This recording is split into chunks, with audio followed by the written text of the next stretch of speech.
When Ayana moved to Ridgefield High, she already knew what to expect. New school, new faces, same tired stares. She was the only black girl in a mostly white, upper-class school. The air was thick with unspoken judgment from the moment she walked through the glass doors. Some students whispered. Some stared openly. Others just smirked, as if they were waiting for her to trip, to mess up, to give them a reason to pounce. But Ayana wasn't here to impress anyone. She was here for one thing, peace. That peace didn't last long. Day 3. It was lunchtime when the trouble began. Ayana had just sat down with her tray, plain pasta, apple slices, and water. Simple. Just like she liked it. She kept her headphones in, trying to tune out the noise of the cafeteria. That's when she saw them. 3 girls. Matching pink hoodies. Glossy lips. Phones in hand like weapons. They were called the Swans, the school's most popular and nastiest clique. Their leader, Madison, strutted over, her long blonde ponytail bouncing with each step. Flanked by her loyal shadows, Chloe and Emma, she stood at Ayana's table like she owned it. "You're in our seat," Madison said, voice dripping with entitlement. Ayana calmly pulled out one earbud. "Looks like I got here first." The cafeteria fell quiet. All eyes on them. Chloe scoffed. "Oh, she's got attitude. That's cute." Emma leaned over. "We don't like ghetto vibes around here. Go back to where you came from." Ayana looked up, her gaze cool, unfazed. "Where I came from? You mean Brooklyn? The place where respect is earned, not demanded." That's when Madison's smile twisted. The fake friendliness drained from her face. "You think you're tough?" Madison hissed. "Nobody talks to me like that." She raised her hand. The whole cafeteria gasped. She was going to slap Ayana. Big mistake. In a blur, it happened. Ayana caught Madison's wrist midair, not just caught it, snatched it with such force that the sound of bone shifting made people wince. Her expression didn't change. Still calm. Still quiet. "I don't like being touched," Ayana said coldly. Before Madison could even react, Ayana twisted her wrist and stood up in one smooth motion. Madison yelped and dropped to her knees, completely disarmed. Chloe and Emma froze, their mouths hanging open. Ayana leaned down close. "Back in Brooklyn, I trained 6 years in Krav Maga. You don't want to test me." She let go, and Madison crumpled to the ground, holding her arm in shock. The silence in the cafeteria was deafening. Then, one slow clap echoed from the back. It grew louder. Others joined in. By the end of it, the whole cafeteria was clapping and cheering. Ayana didn't smile. She just sat back down, picked up her fork, and took another bite of her pasta, like nothing happened.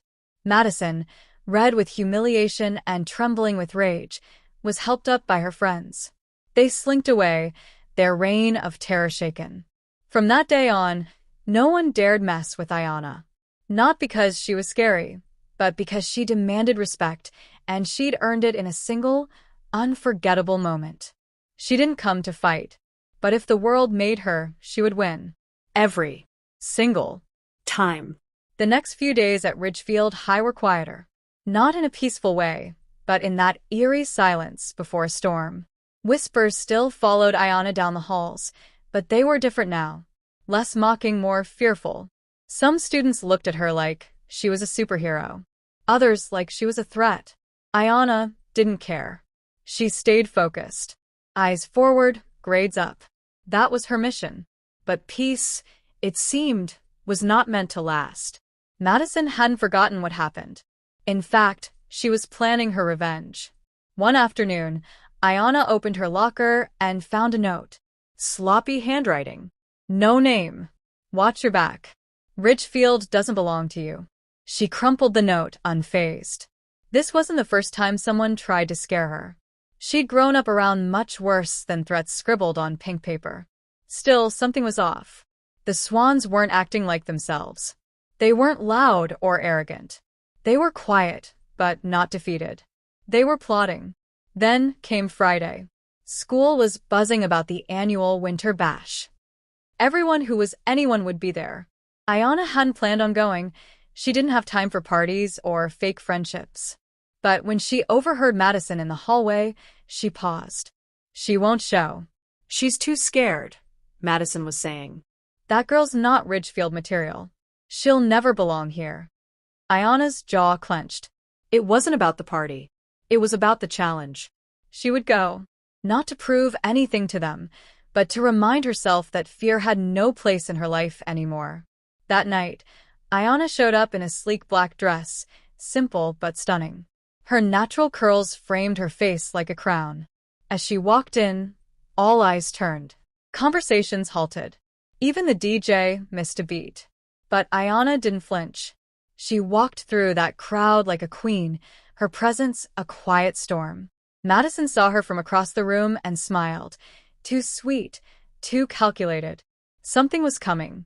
Later that night, Ayana stepped out onto the balcony to get some air. That's when she heard the footsteps. She turned. Madison, Chloe, Emma, and 2 senior guys stood behind her.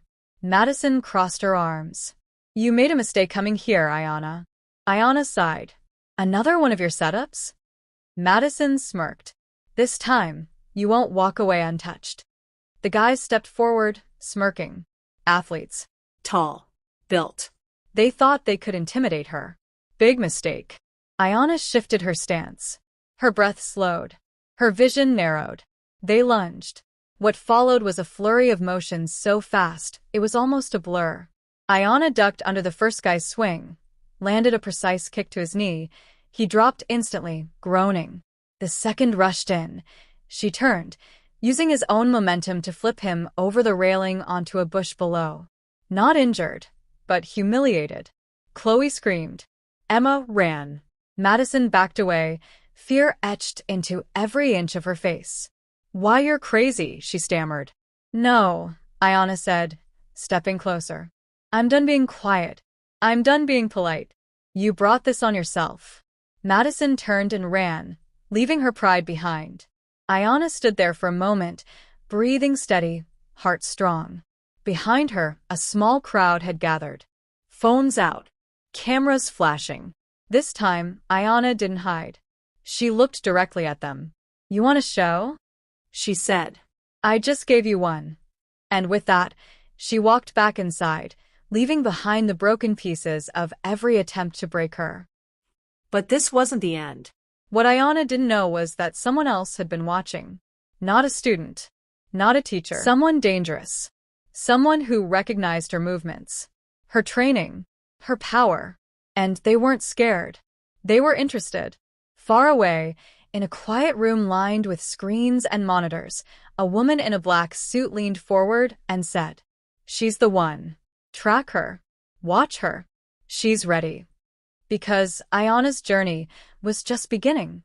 That weekend, the video of Ayana defending herself on the Winter Bash balcony went viral, not just around Ridgefield High, but far beyond.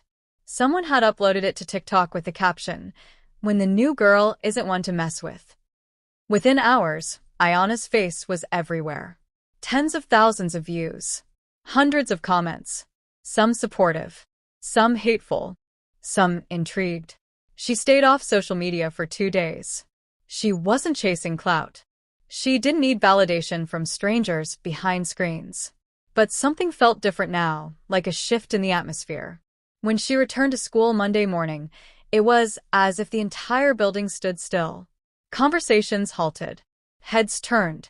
Even the teachers looked at her with a new level of caution. But Ayana didn't walk in with pride or swagger. She walked in with purpose. She was no longer just the new girl.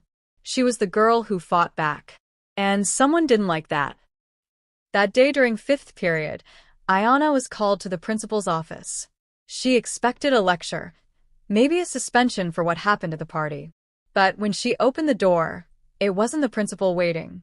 It was a woman in a tailored black suit, sitting calmly, hands folded, expression unreadable.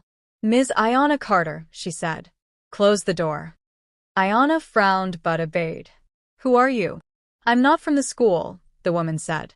My name is Commander Leanne Voss. I work with a private organization that monitors exceptional talent. Ayana narrowed her eyes. Is this a joke? Leanne slid a file across the desk. Inside were pictures of Ayana from the Winter Bash, from training gyms in Brooklyn, even security cam footage from an alley fight 2 years ago that Ayana thought no one had seen. "We've been watching you for a while," Leanne said. "But what happened at that party confirmed our suspicions. You have potential far beyond the average student. We want to offer you something." Ayana stared at her, unsure whether to feel threatened or intrigued. "Offer me what?" "A place," Leanne said. "In our academy. A hidden training program for young operatives. We teach combat, strategy, infiltration. The kind of things most people only see in movies. You would train with the best. Become one of the best." Ayana folded her arms. "And if I say no?" Leanne smiled faintly. "Then you go back to your life. But people like you rarely stay invisible for long. Sooner or later, others will come looking. People not as friendly as us."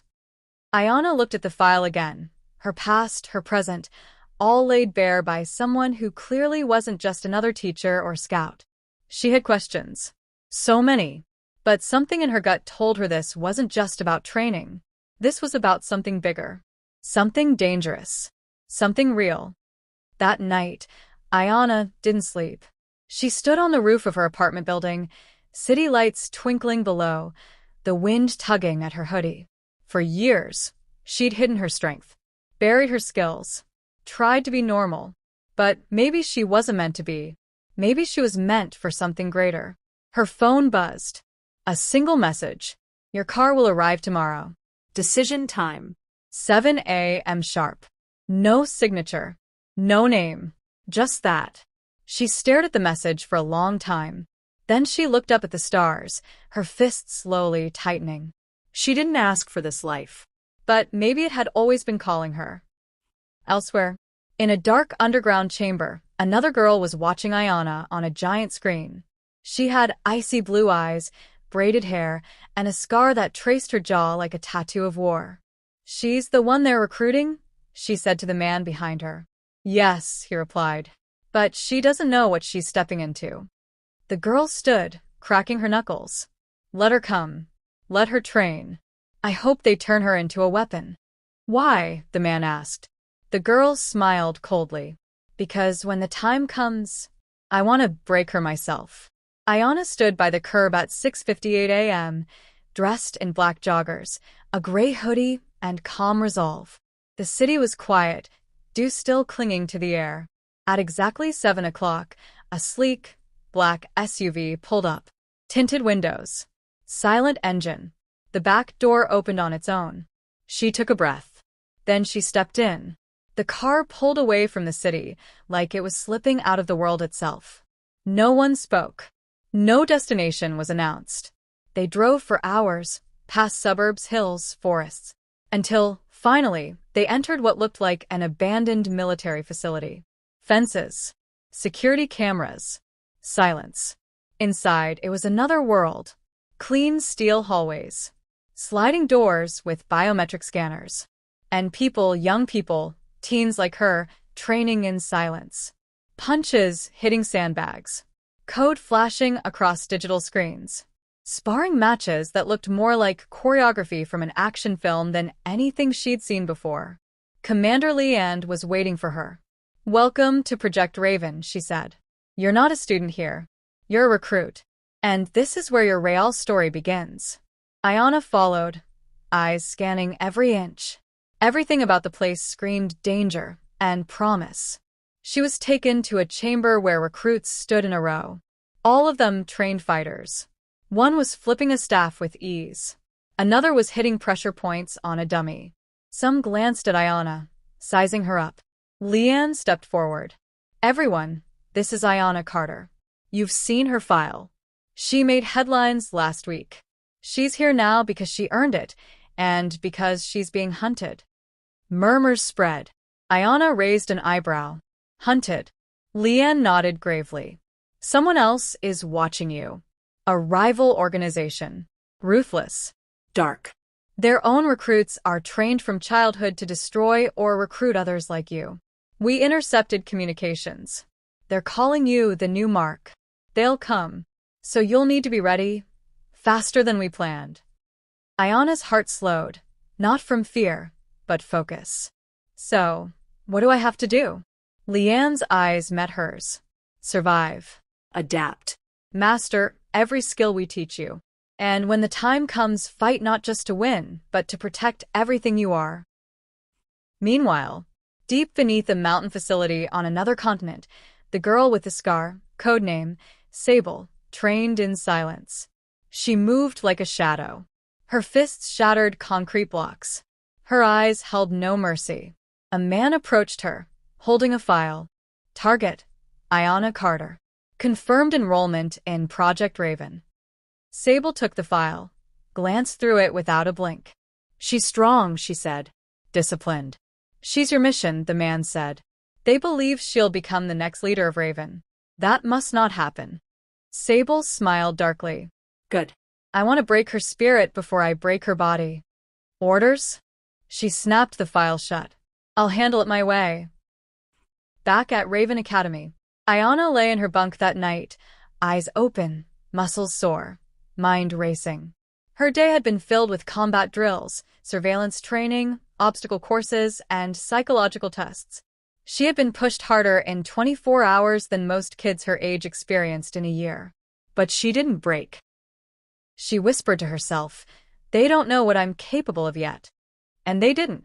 But they would.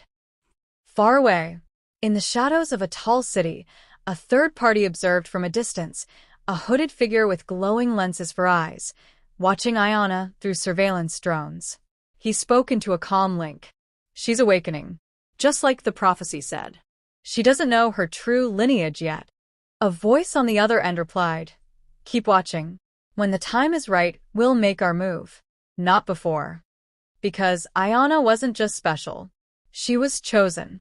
And her past, long hidden, was about to change everything. 2 weeks passed at Project Raven. Ayana was pushed to the edge daily. The drills were merciless, the instructors colder than stone. She woke up before the sun, her body aching from bruises she didn't even remember getting. But every day, she grew stronger, faster, sharper. She could now disarm 3 attackers in under 10 seconds. She could hack through surveillance firewalls in minutes.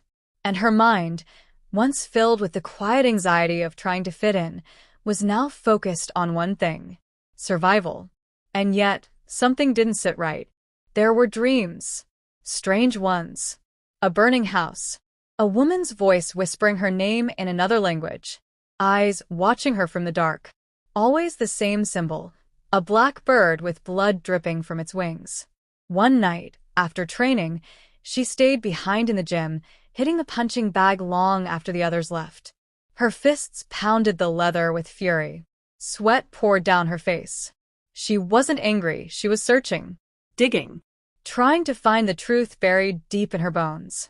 That's when Commander Leanne entered. You fight like someone chasing ghosts, she said, arms crossed. Ayana paused. I see things. In my dreams. A house fire. A woman calling my name. Leanne looked at her for a long time.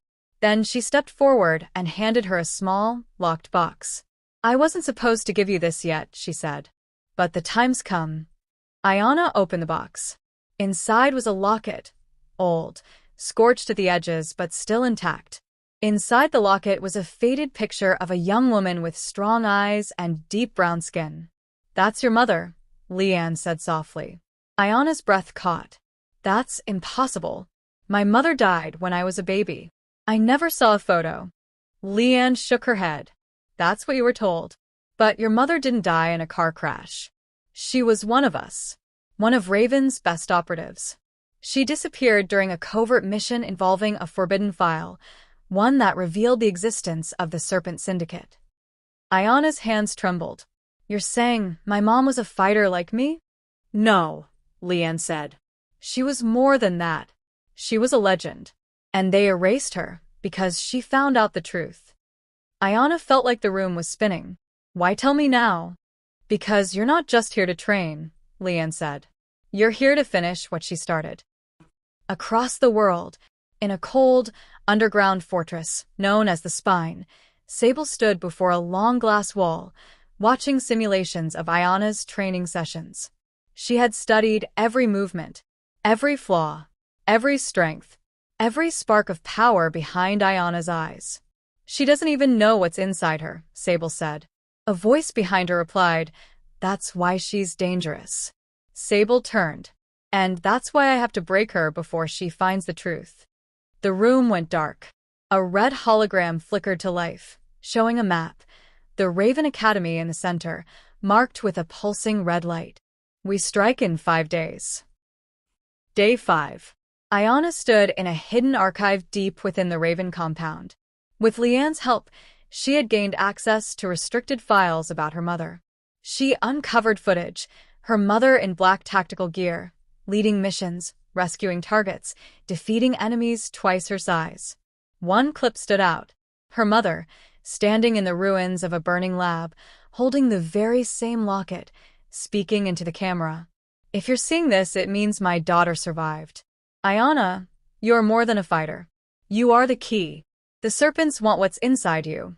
Your bloodline is not ordinary. They will come, but you must be the storm." The video cut out. Static. Ayana's world shifted forever. That night, the alarm screamed. Red lights flashed across the academy. Recruits scrambled. Guards barked orders. Leanne ran into Ayana's room, gun drawn. "They're here." "Who?" "The Serpent Syndicate." Ayana didn't speak. She grabbed her boots. Her fists clenched. Her heart was no longer afraid. They weren't just coming for her. They were coming for who she could become. In the sky above, a black aircraft hovered like a ghost. Ropes dropped. Figures in tactical suits descended in silence, and at the front of them, her silver eyes gleaming, was Sable. She touched down like a wolf stalking its prey. "I'm coming for you, Ayana," she whispered. "Let's see if you're worthy of your mother's legacy." The sky cracked open with the hum of descending rotors. Blades of wind ripped through the trees surrounding Raven Academy. Soldiers in black, their armor matte and marked with a serpent insignia, dropped onto the ground like shadows with weapons drawn. Inside the compound, alarms howled.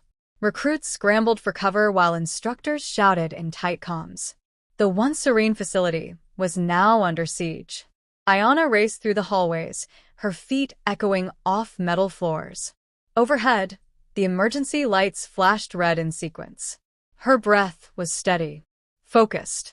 She wasn't the same girl who walked into this academy weeks ago. She had trained. She had endured. And now she was ready. She reached the armory, where Leanne stood handing out weapons to recruits. "Take this," Leanne said, handing Ayana a pair of reinforced combat gloves laced with shock pulse tech. "You'll need it. Sable's here." Ayana froze. "Sable." Leanne nodded grimly. "The Serpent Syndicate's top enforcer. We thought she was a myth. But she's real. And she's coming straight for you." Ayana slid the gloves on, the electricity pulsing faintly beneath her palms. Her eyes hardened. "Then let her come." Outside, chaos unfolded like a war movie. Explosions rocked the West Wing. Training bots turned into defense turrets.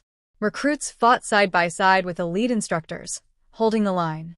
And amidst it all, a silver-eyed blur moved through the smoke. Sable. She was a storm in human form, flipping over barricades, striking down defenses with precision, dodging bullets like she could read time itself. No hesitation. No mercy. She wasn't here to destroy the academy. She was here for Ayana. Back in the archive chamber, Ayana found her mother's final message hidden behind a secondary encryption. This one was different. Not a mission report. A warning.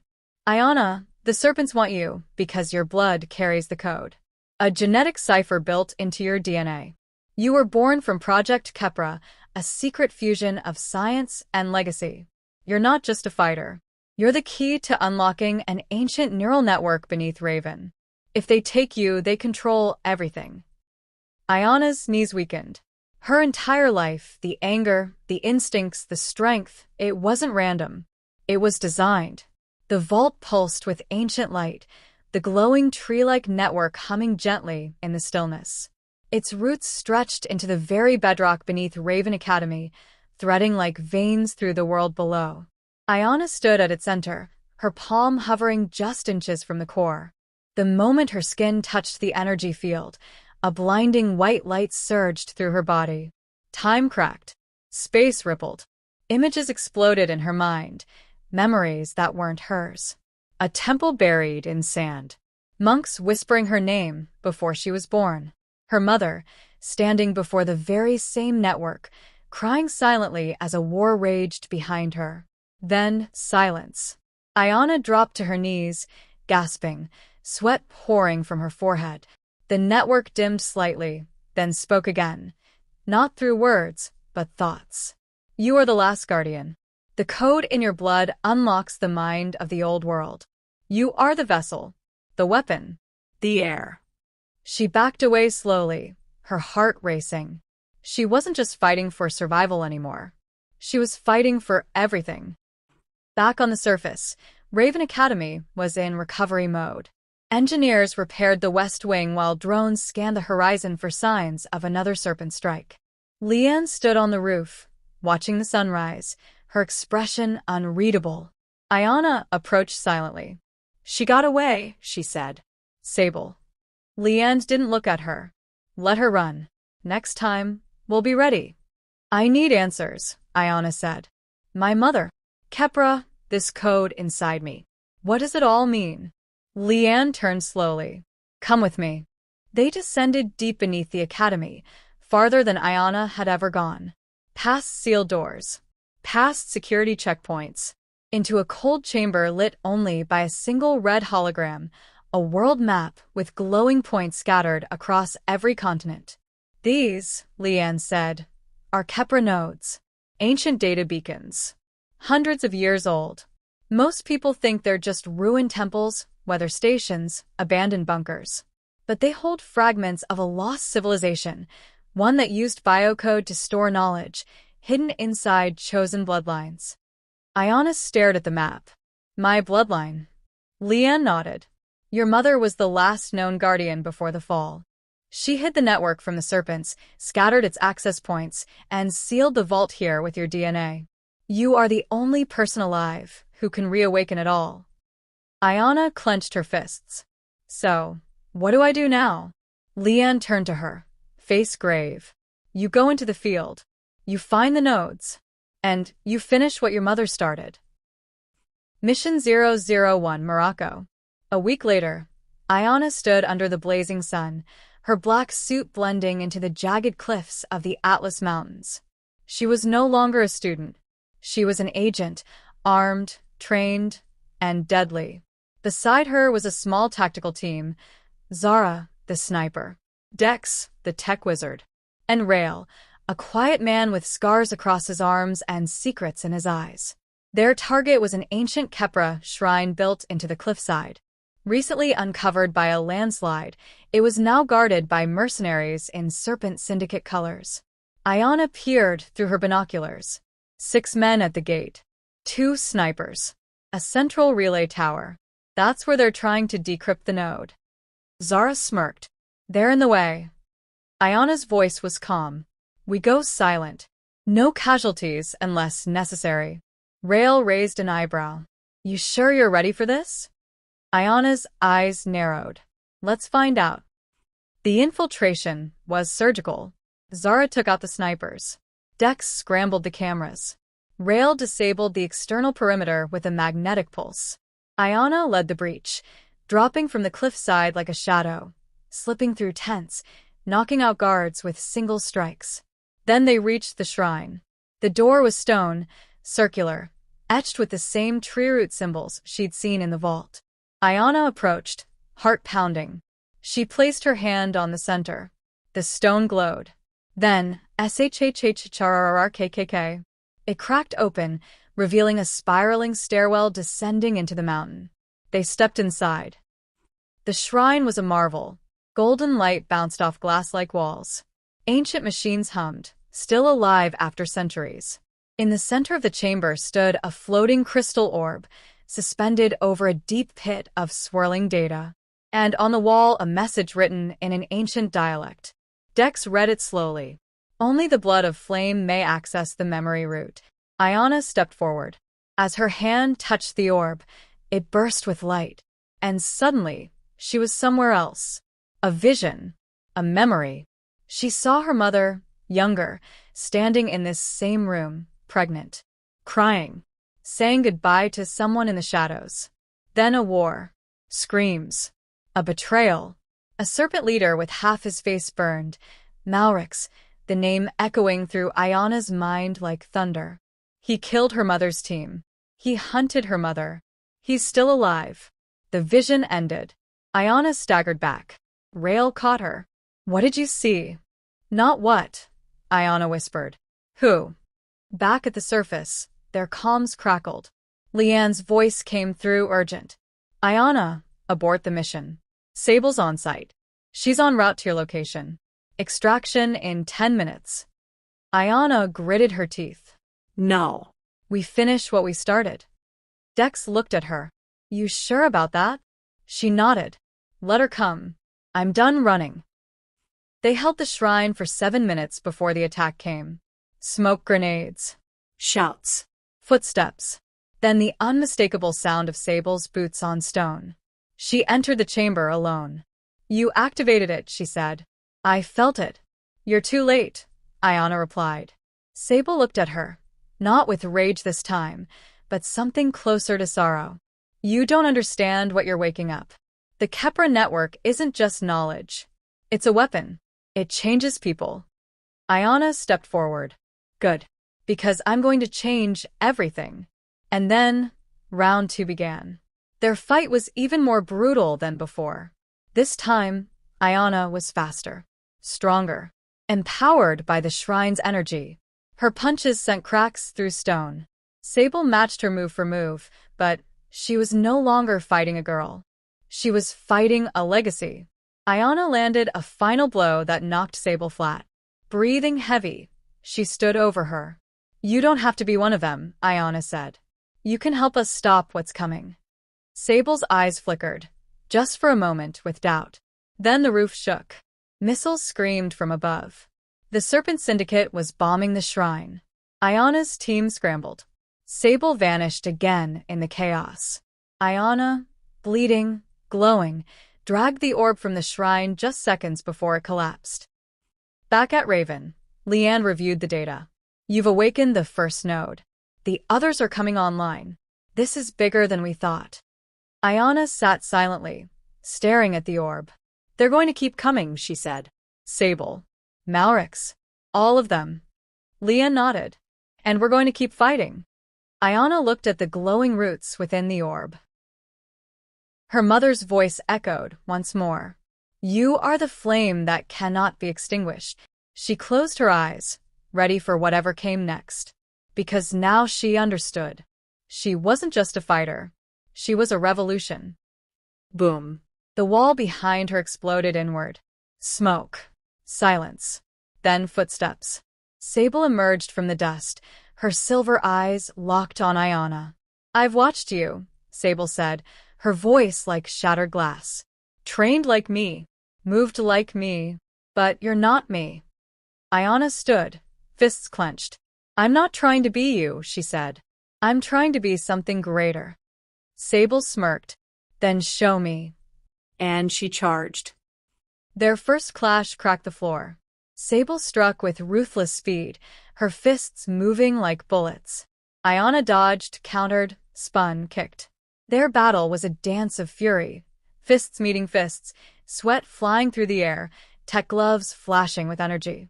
Ayana landed a solid blow to Sable's ribs, sending her stumbling. But Sable only laughed. Good. You're not weak. She drew twin blades from her back, glowing faintly. Ayana scanned the room, calculated.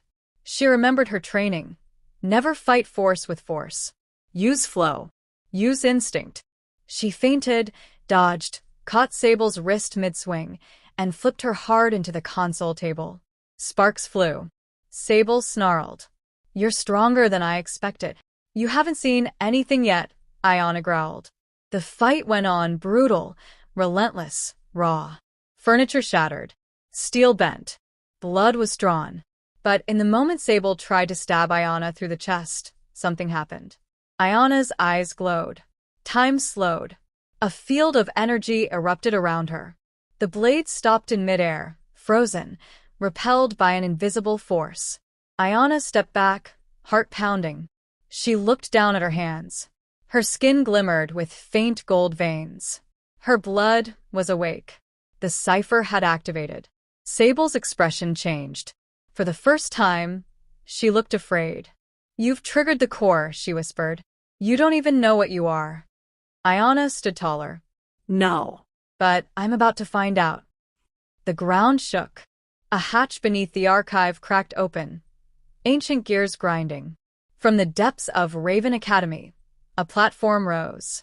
A hidden vault, symbols etched into the stone, lights blinking in sequence. Ayana walked toward it, her body glowing brighter with every step. Behind her, Leanne arrived with a squad. "Stand down," she shouted at Sable, weapons raised. But Sable didn't move. Her eyes were locked on Ayana, not with rage, but respect. And something else, recognition. "You're her daughter," Sable said. "The real one." Ayana paused. "You knew my mother?" Sable's eyes softened, just for a second.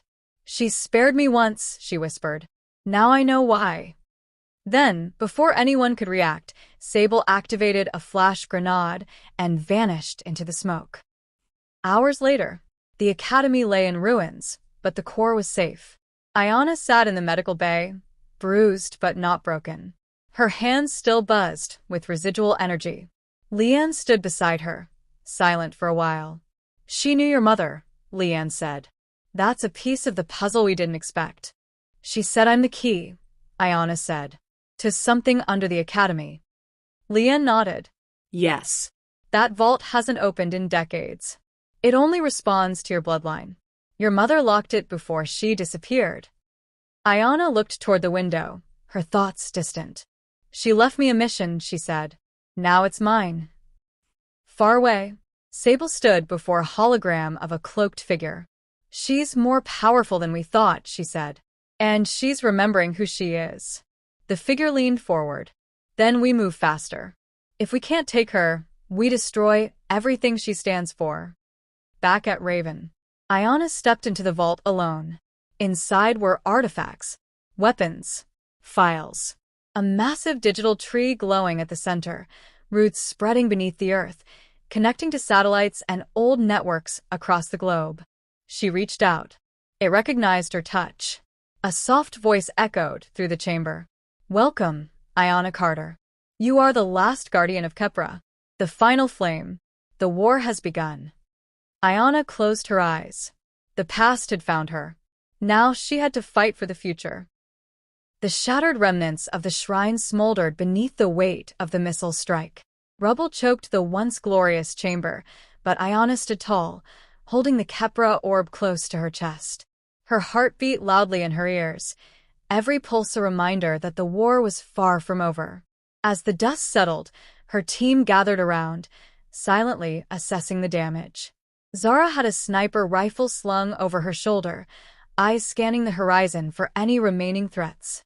Dex was already knee-deep in the tech systems, attempting to restore the orb's data connection. Rails simply stood beside Ayana, his eyes shadowed with thought. "We can't keep doing this, you know. We can't keep running, staying one step ahead." Ayana turned her head to meet his gaze. "I know, but we don't have a choice. If I don't do this, if we don't unlock the rest of the nodes, everything we know is going to be erased. And the serpents will win." "You're right," Rails said, his voice gruff. "But it's not just the serpents we're fighting anymore. Whatever this is, the Khepra network, it's pulling us into something far worse." Ayana clenched the orb in her hands, feeling the strange power surge through her fingertips as if the device was alive, pulsing with energy. "I don't have time to figure out all of this," she said, the weight of the task ahead pressing down on her. "All I know is that we need to reach the other nodes before Malrix does. He's not going to stop until he has the power of the network under his control." Dex glanced up from his work. "Malrix," the name's like a shadow. We know he's the leader of the Serpent Syndicate. But where the hell is he hiding? And why is he after you? Ayana's face hardened. He's after the Bloodline. My Bloodline. The Khepra network was built to unlock a weapon, a force that can control the world. My mother knew it, and now they think I'm the key. Rael's expression darkened. But you don't know how it works, do you? The network, you've unlocked the first node, but that's just the beginning. We have no idea what we're really dealing with. Ayana took a deep breath, looking at the glowing orb in her hands. I know, but we have to keep moving forward. There are more nodes out there. The network's power is still growing, and the Serpents will do whatever it takes to stop us. Mission 002, Siberia. A week later, the team found themselves in the frozen expanse of Siberia, where the second Khepra node had been activated. A hidden bunker, buried deep within the permafrost, had been discovered by the syndicate. From the intel they gathered, they knew it was heavily guarded and well beyond the reach of any conventional forces. The journey was grueling. The cold was oppressive, the biting wind sharp enough to cut through their gear.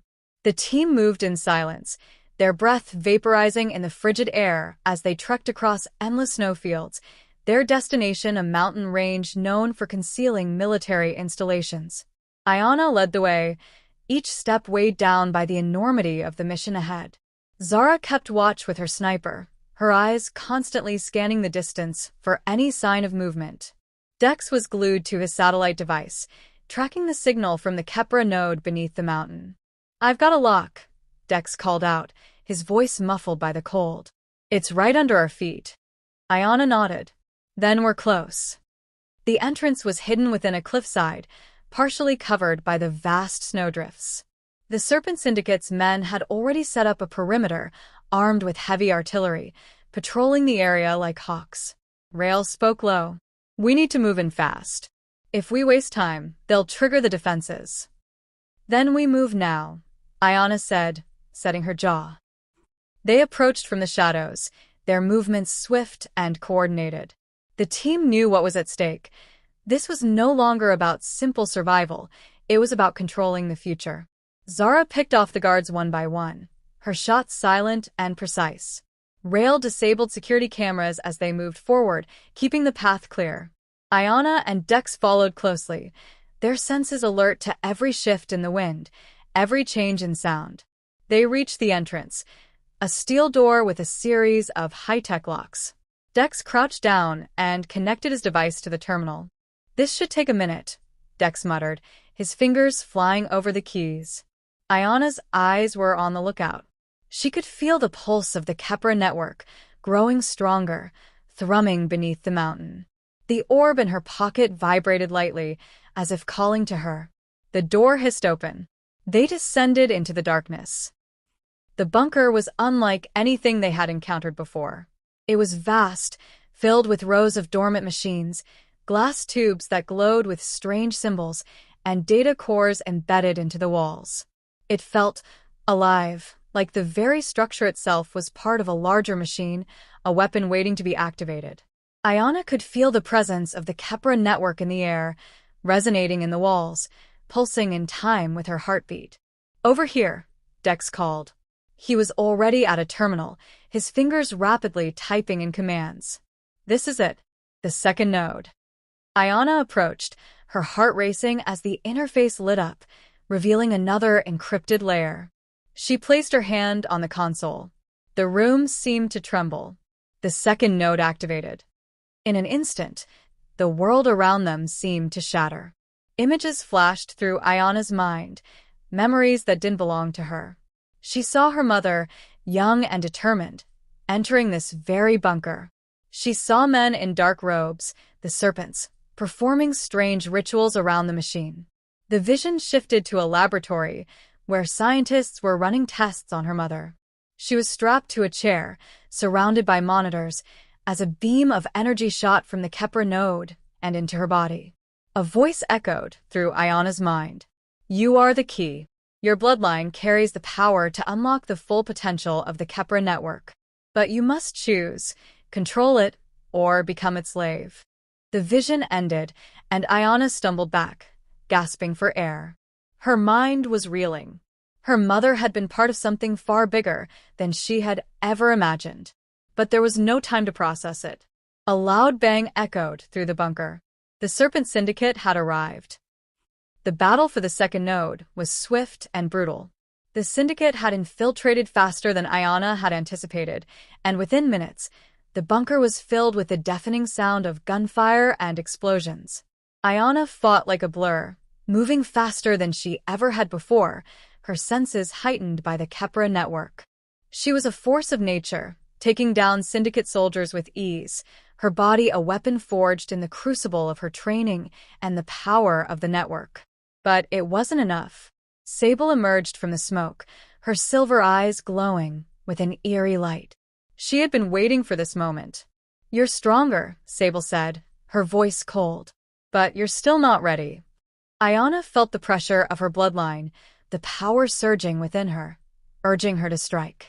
But there was something more. A voice deep inside her mind. "Don't let them control you." She pushed forward, fury driving her every movement. Sable blocked her strikes with ease, but Ayana was faster now, unpredictable, her mind and body in sync like never before. "You'll never control it," Sable said, stepping back. "The Khepra network isn't just power. It's chaos. And when the time comes, you'll have to choose." Ayana paused, eyes narrowing. "What do you mean?" Sable smiled darkly. "You'll understand soon enough." Before Ayana could respond, the ground trembled again. This time, the entire mountain began to collapse. The final battle for the Khepra network had only just begun. The mountain crumbled behind them as Ayana and her team raced through the frozen valley, the second node secured in a protective container on Dex's back. Snow blasted across their path, whipped into furious storms by the chaos of the collapsing bunker. But Ayana didn't look back. She couldn't. Too much had been lost. Too many lives had been changed. Sable's final words echoed in her head. "You'll have to choose." Back at Raven Academy, the once hidden halls were now a war room. The Syndicate had declared open conflict. World governments were being manipulated, alliances tested, cities destabilized. Every move Ayana made was now being tracked, every step forward fought with blood and fire. Leanne stood before a map showing node activity around the globe. Each one pulsed with a growing light. "We've got 12 nodes left," she said. "Malrix has activated 4. You've unlocked 2. The remaining 6, they'll decide who controls the Khepra network." Ayana clenched her fists. "Then we take the fight to him." Leanne met her eyes. "It's not that simple. He's activated the core node, the central route. It's buried beneath the ruins of Zion, a city lost beneath the desert. That node controls them all." Ayana's voice was steel. "Then that's where we end this." Mission final. Zion. They descended into the sands of the Middle East aboard a stealth carrier, slicing through the sky toward the dead city. Zion was a myth, once said to be a haven of the old world, where the first guardians gathered before the collapse. Now it was buried, cursed, forgotten. Ayana's blood thrummed as they approached. The Khepra orb lit up in her pocket, resonating with something deep beneath the dunes. "I can feel it," she whispered. "It's alive." They landed at night. The air was still. The sands glowed faintly with old energy.